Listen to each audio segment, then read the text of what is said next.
यह बात उन दिनों की है जब मैं 8वीं कक्षा में पढ़ता था। तब मेरी उम्र 13 की थी। उस समय मैं अपने परिवार के साथ बड़े मज़े और मस्ती करता था। मेरे परिवार में मम्मी पापा और बहन और मेरी दादी भी रहती थी। मेरे पापा रेलवे की नौकरी करते थे, इसीलिए हम लोग रेलवे के मकान में रहते थे। जब मेरे पापा रिटायर हुए तो हम लोग एक बड़े बंगले में रहने चले गए। उस बंगले में मैं बहुत खुश था, क्योंकि मैं पहले से सोच रहा था कि हमारा खुद का बड्ढा घर हो।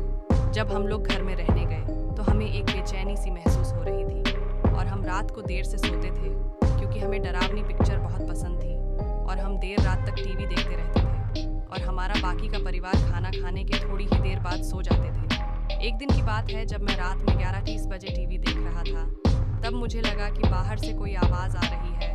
मैंने सोचा मम्मी या पापा पानी लेने के लिए उठे होंगे, वहीं से आवाज़ आ रही होगी। उस समय मैंने ध्यान नहीं दिया, लेकिन थोड़ी देर बाद जब मैंने टीवी बंद कर दी तो मुझे फिर से पायल बजने की आवाज़ आ रही थी, कि जैसे कोई मेरे पास चला आ रहा हो। मैंने देखा तो कोई